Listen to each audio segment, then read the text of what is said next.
Tēnā tātou katoa. So I'm Troy, if you haven't already guessed. You may remember me from such LinkedIn post as the conference is going amazing. So, cheers. My presentation today is really on Matauranga Maori and our connection with water.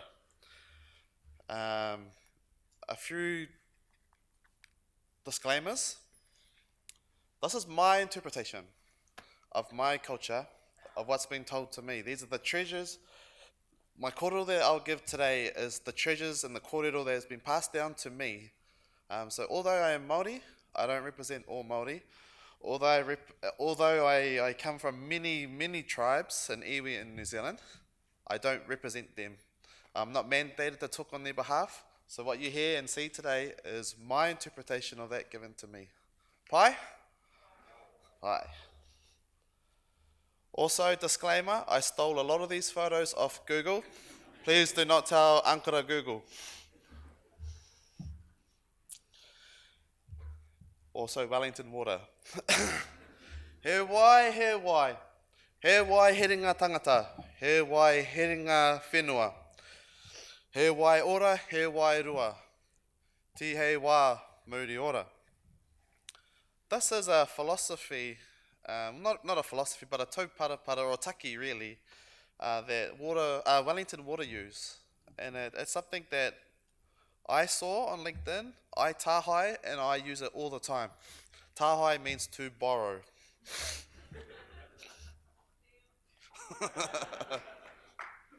But I do credit Wellington water. But this is something that I live by. We are all water. It is water that joins us together. It is just, everything is about water. Water is really the center. So what is water? When we come to this conference, it's the Water New Zealand conference. But the terms you hear people say are three waters. You hear them say three waters. We're at the Three Waters conference. Oh, what do? I'm a three waters engineer. So what they mean is they're talking about stormwater, wastewater, drinking water. Now that kind of conflicts with me because, water is water. But we also have fresh water, seawater, marine water, groundwater. To me, I think we tend to categorize water a bit too much. We think of it in the infrastructure water, and don't get me wrong, we work in these isolated departments of water for the needs of the people, to keep people healthy. But sometimes I think that we don't do enough talking amongst each other, and it's not just in our group, in this conference in particular, the three waters, but outside that as well. Because water is much more than that. And as you can see on the side there, many benefits to water. In that raindrop there is many different qualities of water, many different categories, many different waters within that water. So let me take you right back to the beginning. Well, nearly to the beginning. For those that are not aware of Maori history, as in the beginning we had a Sky Father and an Earth Mother. The Sky Father was the Rangi Nui, and the Earth Mother, Papatonuku, now sandwiched together like this. And it was dark, it was wet, they were naked, they had many children. They were together. They had all these children, and all these children were fed up of being in this wet, dark place. So much so that one of them, by the name of Tane Mahuta, laid on his back and pushed them apart, turning that dark place, or te pō, into te au marama, the world of light as we know it today. When these two were separated, being Rangi Nui, the Sky Father, Papatuanuku, the Earth Mother, what happens when you're separated from someone? Someone that you really love? You cry, eh? You weep for them. So what happened? They started to form tears for each other. Ngā roi mata o ngā atua, the tears of Rangi and Papa, otherwise known as That was pretty pathetic, guys, just saying. Rain, yeah? Otherwise known as rain. So ngā roi mata o rangi nui are the tears of rangi. Ua. Say it after me. Ua. Rain. Now, what do you think the tears of Papa Tonoku were?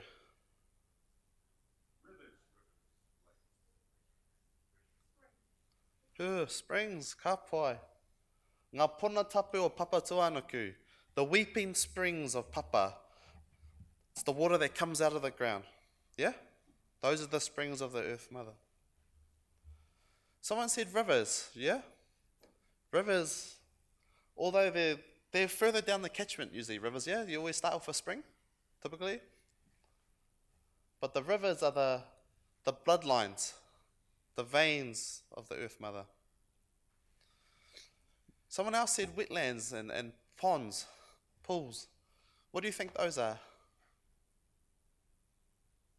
Someone have a guess?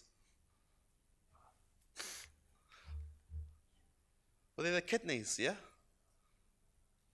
These are the kidneys that filter out the contaminants in the earth. Yeah, just like the kidneys do in our body, they take out all the contaminants. So the wetlands, and these are constructed wetlands from a stormwater perspective, but they're filtering out contaminants, you know. When we have the space, we do this. When we get a bit more urbanized, we don't have the rooms for the wetlands.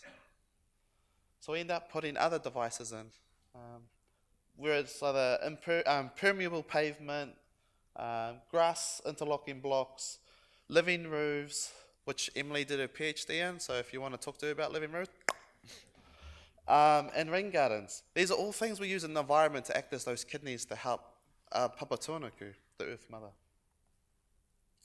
But they cried and they cried and they wept for so long that over time, these tears, they formed the vast, great oceans that we know today. They formed all the waterways, all these bloodlines of the earth.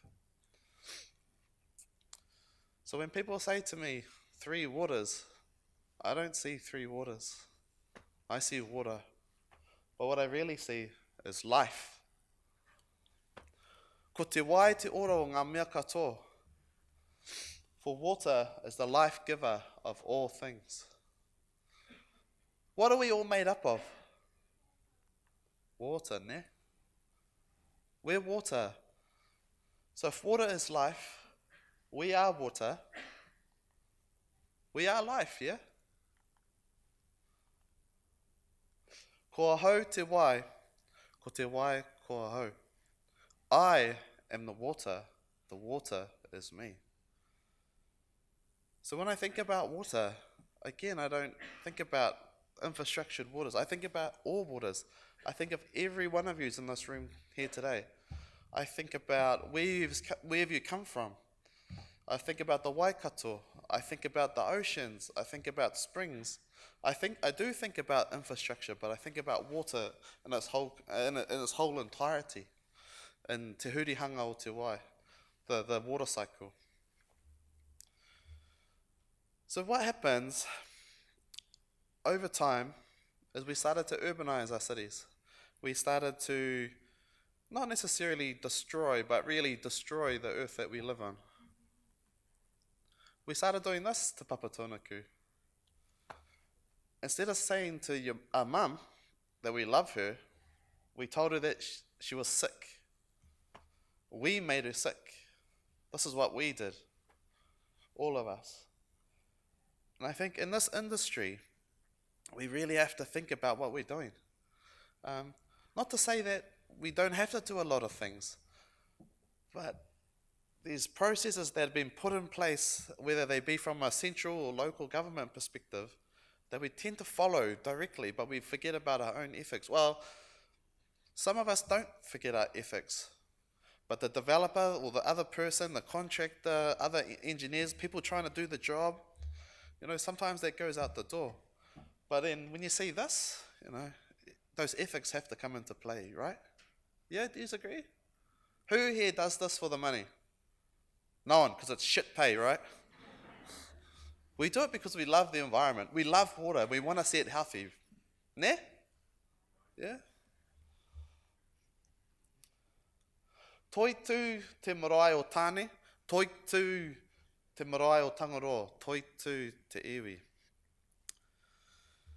See, we do have to look after this environment. We've only got one of them. We've only got one earth, one whenua. Once it's like us, one tinana. Once it's gone, it's going to be very hard to bring it back to life.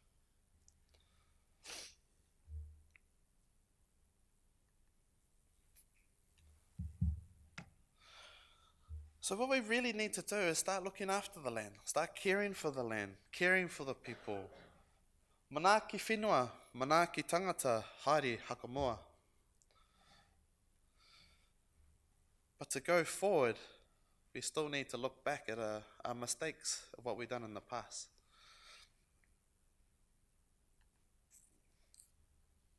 But then we can start looking for the future. Kaitiaki mō pōpō.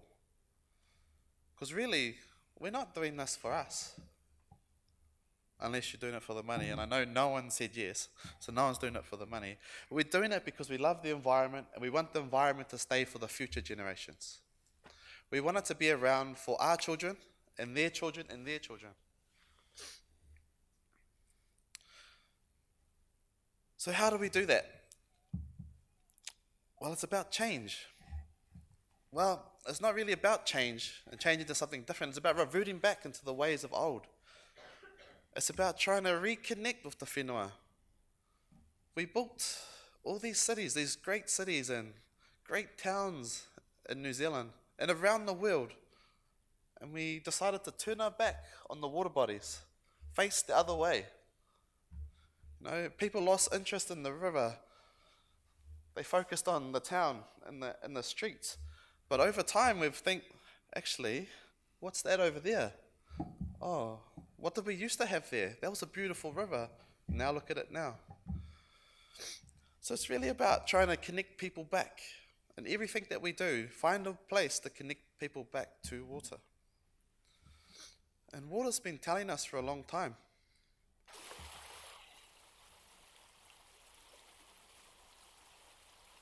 Water has its own voice. You hear it. You hear it when you turn the tap on. You hear it when you go to the waterfall. You hear it when you go to the beach. If you go somewhere and you're not hearing the water, is it healthy? Oh, something might be wrong, yeah? Same with nature. If we don't hear it, if we go into the bush, if we go by the streams, and we don't hear birdsong,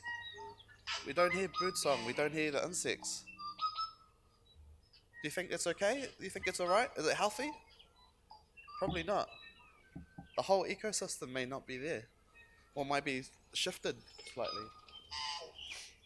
So when we're going out into the streams, or we're looking at daylighting pipes, we're going to miss all this. It's just going to be gone.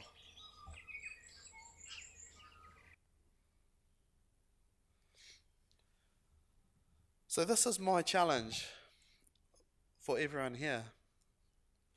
Is everything I've told you here, this isn't motivational. These are just Maori values. These are Indigenous values. Take them, put them into your work. I empower you to do that. Empower other people to do that. Last week we had Te Wiki o Te Reo Māori. For some of us in the room, every week is Te Wiki o Te Reo Māori. But last week, it's so amazing that we celebrated it as a country. But what I find is a lot of companies will do the quick wins for that 1 week. Things you look back at it. If you look back this week to last week, what are the things we could still be doing? TV1 had subtitles on all their ads. Why isn't that the norm? Last week, most of you in this room would have said your pepeha, or kia ora, or morena. Have you said that this week? These are all things that we can start to do week in, week out. They are quick wins. For Te Wiki o Te Reo Māori, along with Water Care, WSP, and also Water New Zealand, produced this poster.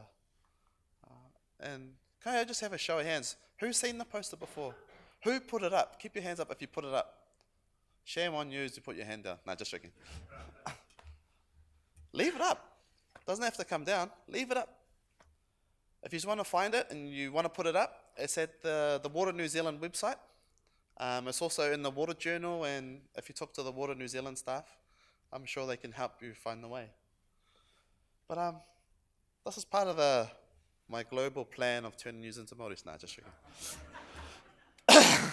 And the Australians come out. But use the poster, use the terms as well. When we're talking about water, why don't we just say why? Use why instead of water. You don't have to do it all the time, just drop it in now and again. Also, if you think you're bad at pronouncing, just do it anyway. Just say it. Just give it a go. Mind you, some of the words are actually really hard. Like sewage treatment plant, raweke, paru kai, naki. That's a mouthful. But there's documents out there that have used Te Ao Māori and interweaved them or woven them into the documents. In stormwater we have the GDO1, which has mana whenua values all throughout it, not just one chapter, but all the way through it.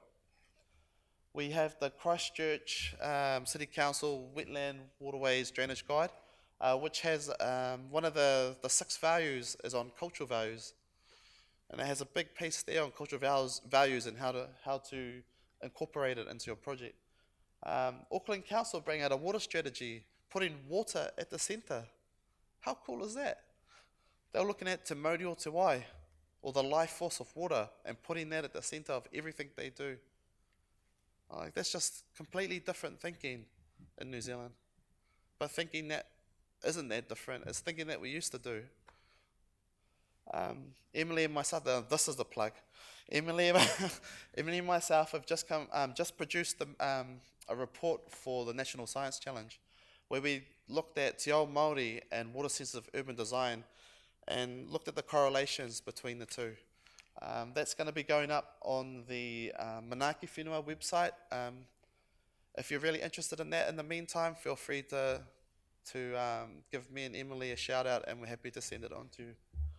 There's also the urban water values from Ministry for the Environment that have come out, 10 principles looking at urban water and help to influence decision makings in our urbanized environments. Again, the Activating Wasud Research Project, which has many resources and research projects going on. And we also have Ngā Aho, who produce the Te Aranga principles. Does anyone know the Te Aranga principles? Everyone in this room who works in New Zealand needs to look up the Te Aranga principles. The Te Aranga principles are the Māori urban design guideline. If you look at any of your clients, if they haven't heard about it already, they're looking at it. It's all throughout NZTA's documents, Auckland Council's documents, Auckland Transport, Waikato Regional Council. So I highly recommend having a read of that. But it tells you about the core Māori values and how they relate in the urban context.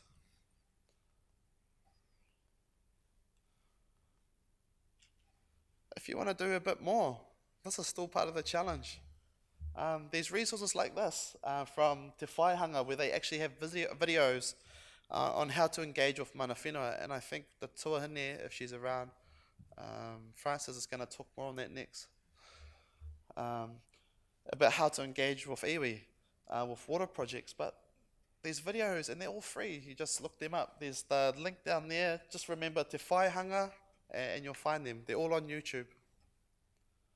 So this was done with the universities and Engineering New Zealand and a few companies to help engineering, architecture, planners, scientists engage with mana whenua on projects, and when to as well. There's courses like this from Te Wānanga o Aotearoa, He Papa Tikanga, which tells you about the tikanga or the Māori protocols and the Māori customs.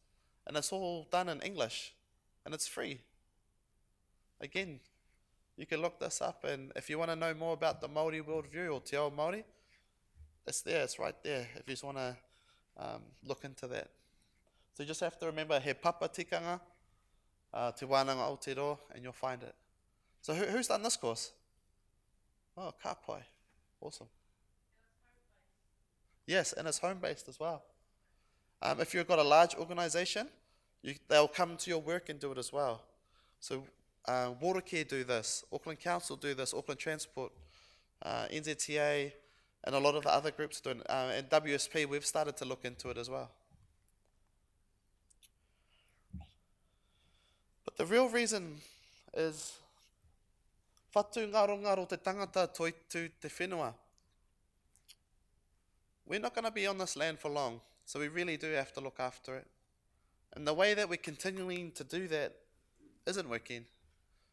Maybe we should start looking at something else or trying to supplement our thinking with another worldview and start incorporating that as well. Or just looking at it. As man disappears from sight, the land remains. And we really do need to look after this world that we live in, especially water. Because ka ora te wai, ka ora te whenua, ka ora ngā tangata. If the water is healthy, the land is healthy, the people are healthy. Kia ora.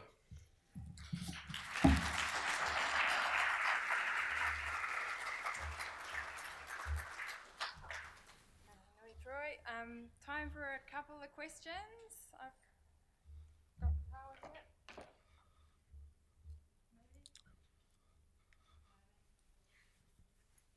Kia ora, Mark Kinvig, Wellington Water. I like that first part of your presentation. Oh, awesome.